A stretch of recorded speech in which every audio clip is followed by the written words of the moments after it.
దేవుని పరిశుద్ధ నామమునకు ఘనత, మహిమ, ప్రభావములు కలుగునుగాక. హల్లెలూయా. మరొకసారి ఈ అనుదిన బైబిల్ ధ్యానములకు మీ అందరినీ మన రక్షకుడు ప్రభు అయిన యేసు క్రీస్తుల వారి పరిశుద్ధ నామంలో ప్రేమతో ఆహ్వానిస్తున్నాను. ప్రియులారా, యేసు క్రీస్తు ప్రభుల వారు బోధించినటువంటి పరలోక రాజ్యపు ఉపమానములను ధ్యానిస్తున్నాం. లూకా సువార్త 15వ అధ్యాయంలో క్రీస్తు ప్రభుల వారు మరి తప్పిపోయిన కుమారుని గూర్చినటువంటి ఉపమానాన్ని బోధిస్తూ ఉన్నాడు. అయితే తప్పిపోయినటువంటి కుమారుడి తన తండ్రి యొద్దకు తిరిగి వచ్చి తన తండ్రి ఎదుట తన పాపములను ఒప్పుకున్నప్పుడు తండ్రి ఆ కుమారుని పాపములు క్షమించి తన ఇంటిలో చేర్చుకున్నాడు. అది చిన్న కుమారుని పరిస్థితి. అయితే ఇంటి వద్ద తండ్రితో ఉన్నటువంటి ఆ పెద్ద కుమారుడు మరి కొంచెము అలక పొంది తండ్రి పైన అసూయ పడుతూ ఉన్నాడు. తండ్రి మరి తన తమ్ముడిని చేర్చుకొనడం, తండ్రి యొద్దనే ఉన్నటువంటి ఆ పెద్ద కుమారుని ఎడల మరి తండ్రి ఆ ప్రేమ చూపలేదని తండ్రి యొక్క హృదయాన్ని అర్థం చేసుకోలేనటువంటి స్థితిలో పెద్ద కుమారుడు ఉండిపోతూ ఉన్నాడు. చూద్దాం పిల్లరా, లూకా సువార్త 15వ అధ్యాయం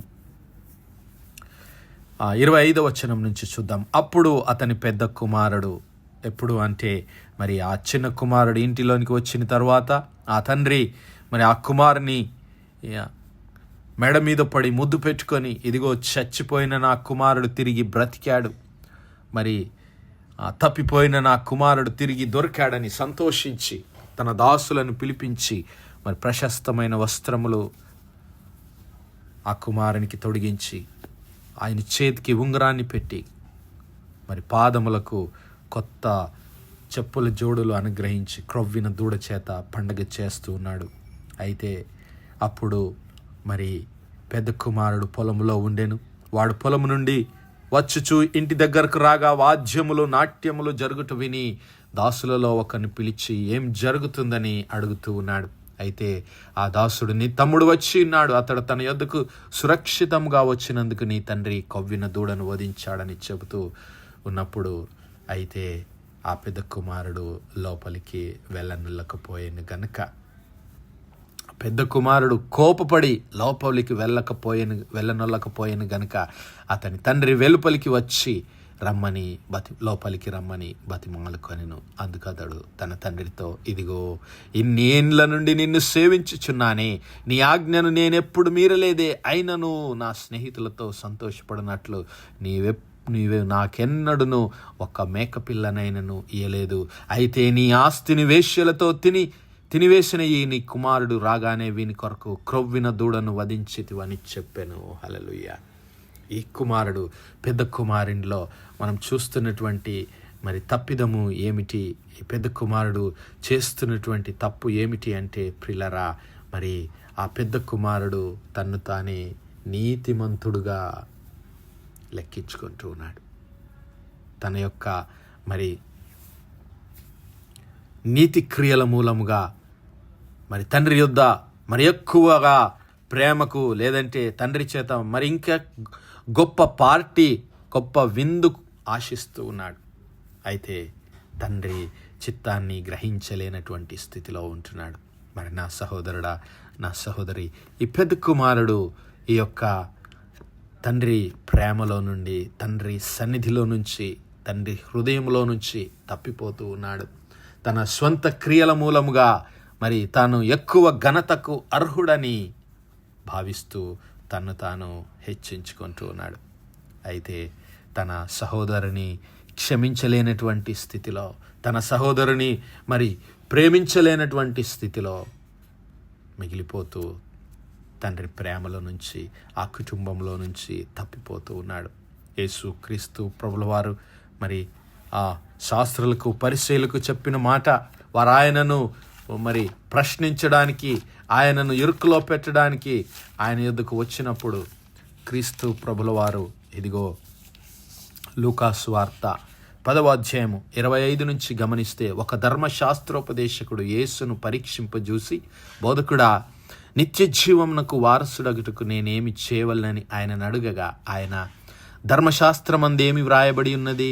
నీవేమి చదువుచున్నావని అతన్ని అడగగా అతడు, నీ దేవుడైన ప్రభువును నీ పూర్ణ హృదయముతోనూ నీ పూర్ణ మనస్సుతోనూ పూర్ణ శక్తితోనూ పూర్ణ వివేకముతోనూ ప్రేమించవలెననియు నిన్ను వలె నీ పొరుగువానిని ప్రేమింపవలెననియు వ్రాయబడి ఉన్నదని చెప్పెను.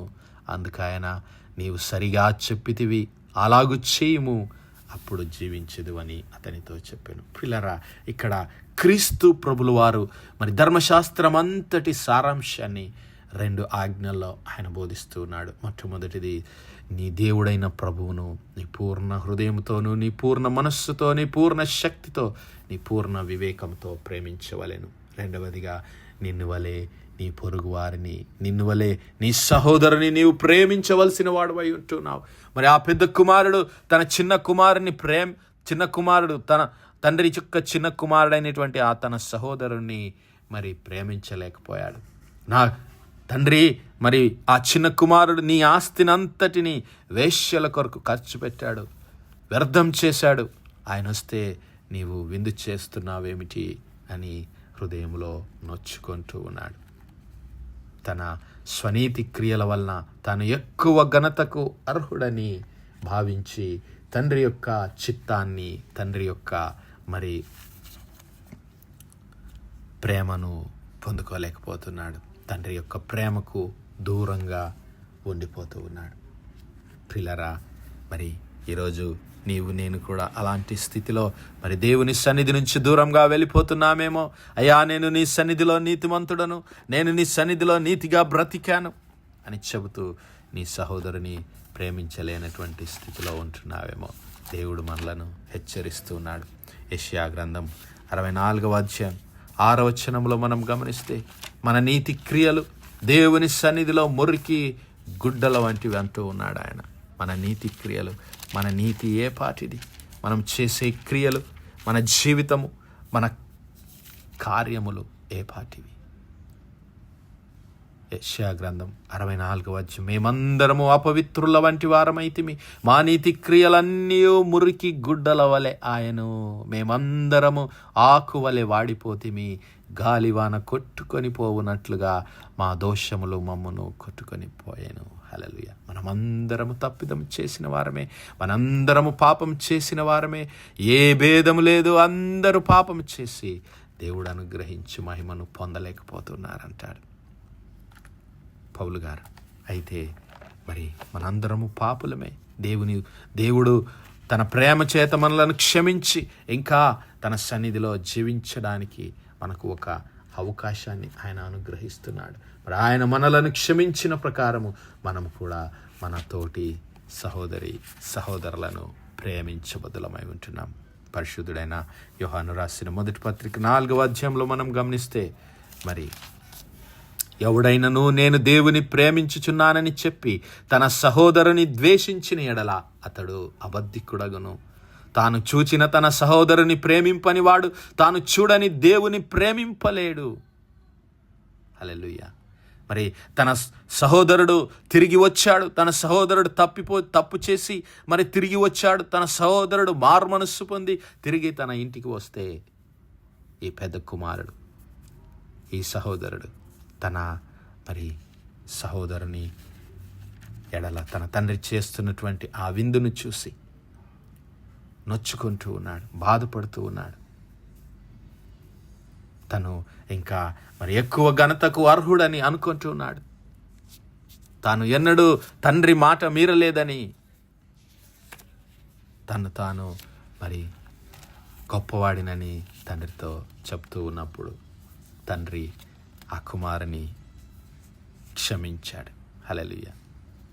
నావన్నీ నీవే, నాకున్నవన్నీ నీవే కాదా, ఇంకా నా హృదయాన్ని తెలుసుకోలేదని ఆ తండ్రి ఆ పెద్ద కుమారునితో మాట్లాడుతున్నాడు. హల్లెలూయా. ఆ పెద్ద కుమారుడైతే తండ్రి మనస్సును ఎరగక తన స్వంత జ్ఞానంతో ప్రవర్తిస్తూ ఉన్నాడు. ఇశ్రాయేలు ప్రజలు చేసినటువంటి తప్పిదము అదే. ఇశ్రాయేలు ప్రజలు చేసినటువంటి తప్పిదం ఏమిటో తెలుసా? ఇదిగో సహోదరులారా, ఇశ్రాయేలీయులు రక్షణ పొందవలెనని నా హృదయాభిలాషయు వారి విషయమై నేను దేవునికి చేయి ప్రార్థన అయి ఉన్నవి. రోమాపత్రిక 10వ అధ్యాయంలో పౌలు గారు మాట్లాడుతున్నాడు మొదటి 3 వచనాల్లో. వారు దేవుని యందు ఆసక్తి గలవారని వారిని గూర్చి సాక్ష్యం ఇచ్చుచున్నాను. అయినను వారి ఆసక్తి జ్ఞానానుసారమైనది కాదు. ఎలయనగా వారు దేవుని నీతి నెరుగక తమ స్వనీతిని స్థాపించబూనుకొనుచు దేవునికి లోబడలేదు. హల్లెలూయా. ఇశ్రాయేలు ప్రజలు దేవునికి లోబడట్లేదు.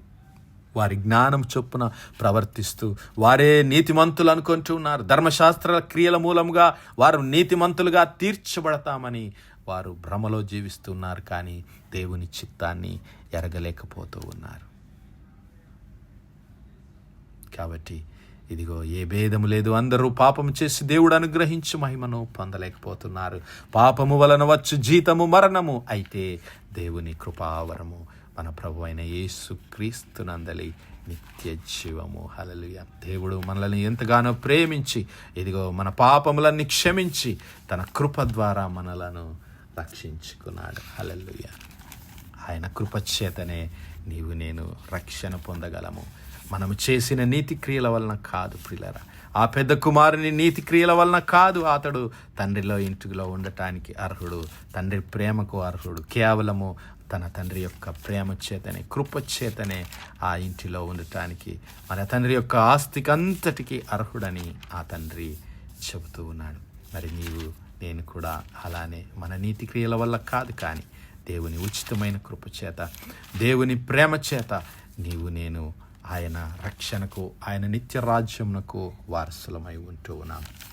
పరిశుద్ధుడైన పౌలు తీతుకు రాసినటువంటి పత్రిక 3వ అధ్యాయము 5వ వచనం నుంచి మనం గమనిస్తే, ఇదిగో మనము నీతిని అనుసరించి చేసిన క్రియల మూలముగా కాక తన కనికరము చొప్పుననే, హల్లెలూయా, దేవుడు తన కనికరము చొప్పుననే పునర్జన్మ సంబంధమైన స్నానము ద్వారాను పరిశుద్ధాత్మ మనకు నూతన స్వభావము కలగజేయుట ద్వారా మనలను రక్షించెను. మనం ఆయన కృప వలన నీతిమంతులమని తీర్చబడి నిత్య జీవమును గూర్చిన నిరీక్షణను బట్టి దానికి వారసుల మగుటకై ఆ పరిశుద్ధాత్మను మన రక్షకుడైన యేసు క్రీస్తు ద్వారా ఆయన మన మీద సమృద్ధిగా కృమ్మరించెను. హల్లెలూయా. దేవుడు తన పరిశుద్ధాత్మను మనపైన విస్తారముగా కృమ్మరించాడు, సమృద్ధిగా కృమ్మరించాడు.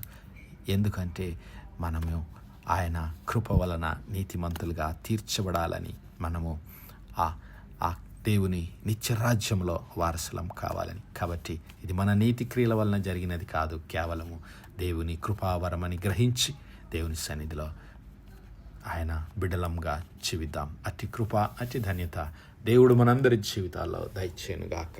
ఆమేన్, ఆమేన్, ఆమేన్. ప్రార్థించుకుందాం.